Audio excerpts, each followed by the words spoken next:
Hi, and welcome back to my channel. Stephanie here from Simply On Demand, creative designer and Canva design coach. More Canva design coach these days than creative designer, but I need to be a creative designer in order to teach you how to do what I do on Canva, right?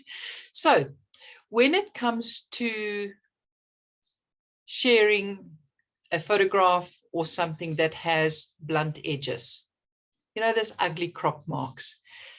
You don't want to have your image, your photograph floating in midair. You want it to blend seamlessly into the background in a funky way or in a softer way. So I'm going to share with you a couple of options, 2 or 3 options on how to make those blunt edges disappear. So let's get a screen share going so I can show you exactly what I mean. All right, so this is my Canva desktop app, and I'm just going to create a design. And as usual, my computer now doesn't want to work with me. Oh my goodness. All right, as usual, I use a YouTube thumbnail for the simple reason a YouTube thumbnail fits on LinkedIn, on Twitter, as well as on Facebook, without, pardon me, without having to cause the person who's looking at your visual to actually scroll. That's just my hint for the moment. I cover more of this in a tutorial that I entitled Size Matters. So when you're over on YouTube, do a search on my channel for Size Matters. You'll find my ramblings over there. All right, so here we have a blank canvas.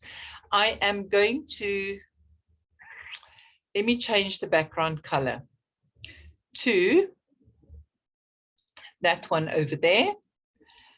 And now I'm going to just add a photograph of myself because, those I know I have one or two or a couple or lots that have blunt edges like that one over there. All right, so as you can see, it has got a blunt crop over there and it has a blunt crop over on that side.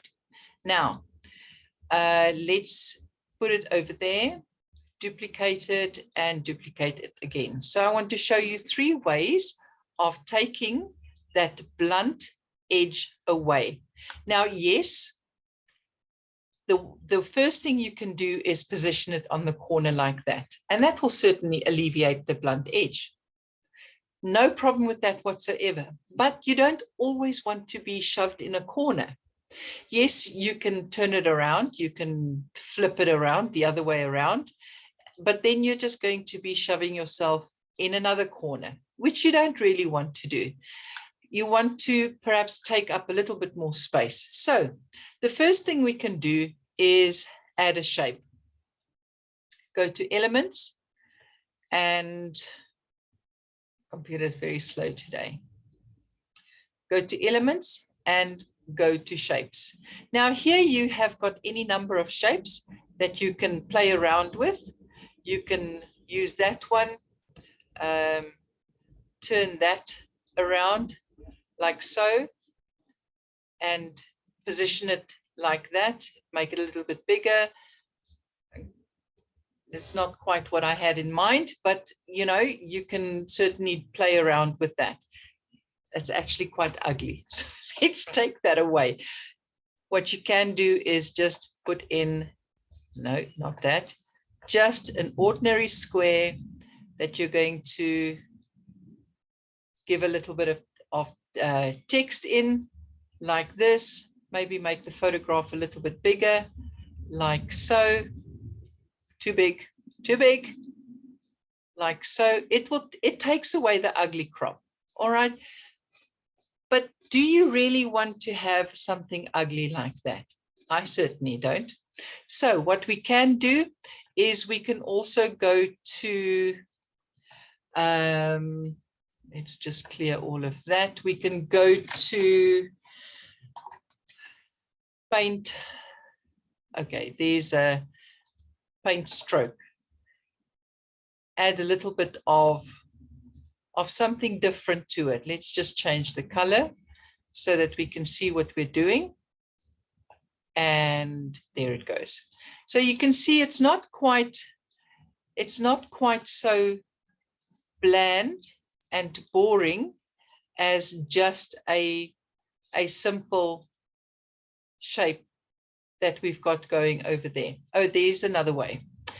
There is another way, so let's duplicate that again.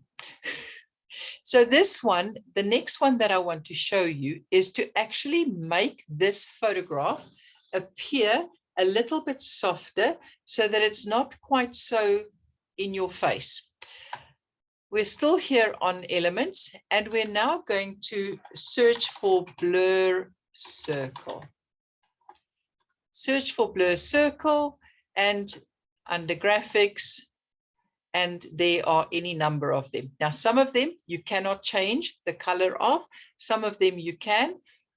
It's definitely the ones that we can change the color of that we're looking for. Now, as you can see, the blur circle is still a little bit transparent.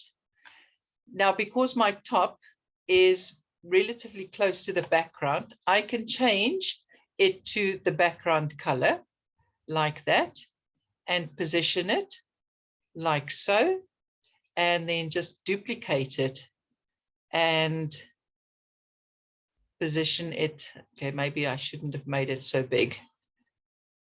Position it like that, and then you keep, did it duplicate? Yes, it did.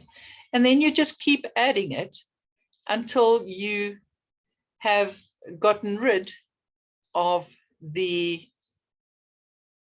blunt line. Now, the blunt line is still very much in evidence. So let's just change this to a darker color. So as you can see, what will happen there? Let me take these away because they are not quite what I had in mind. This one here, a little bit better.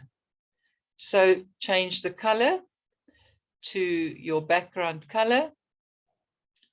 And when it will change, eventually, it will one day before Christmas, one would hope.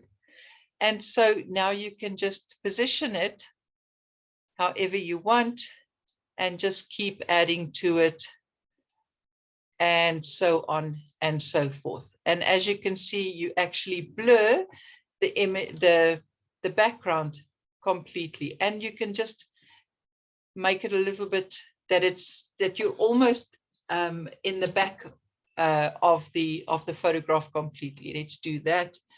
We don't want to select that one. Let's duplicate that and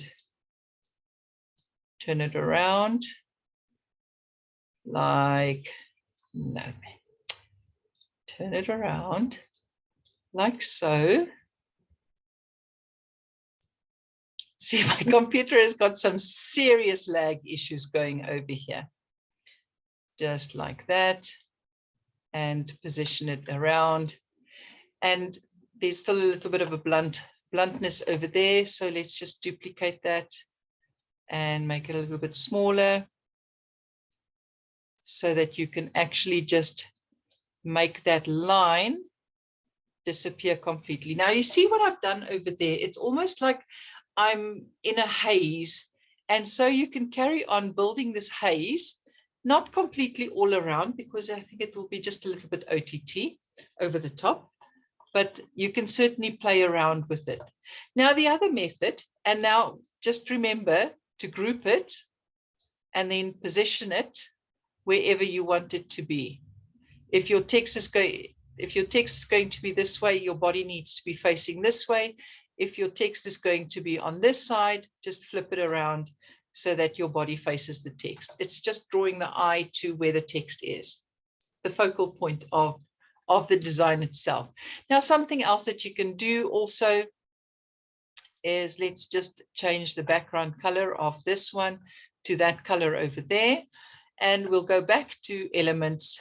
And this time we're going to go and look at frames. Now the frames are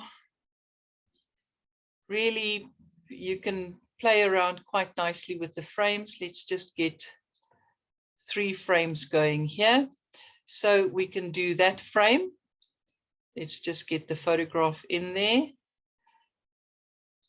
See, it's a little bit softer, not quite so harsh. If we use that one, let's get the photograph in there.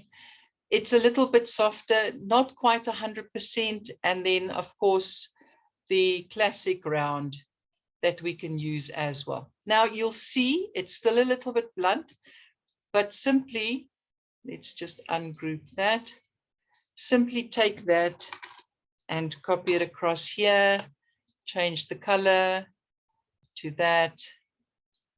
And now you can literally just play around with it, make it a little bit softer, maybe not quite so much, or however it floats your boat. And that,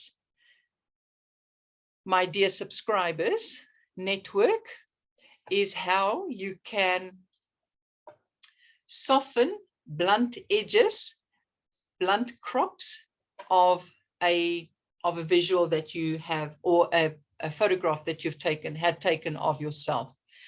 And I think it's useful. I find it useful for myself. And you can do this with any of the other imagery that you use on social media, or on your visuals as well, just to give them a little bit of softness, to give them a little bit of a different feel, a different vibe. Play around with your colors, play around with your shapes, play around with gradients. Gradients are fun. They are absolutely so easy to use. If there's anything else you need from me, please comment down below. As always, subscribe, ring the bell so you're notified every time I upload a new video. I'm always happy to hear from you. And if you need personalized attention, I'm happy to do that for you as well in a Canva Power Hour. Once again, slide into my DMs and tell me, hey, I need help, one-on-one help, and I'm happy to do so. All the best and take care. Bye.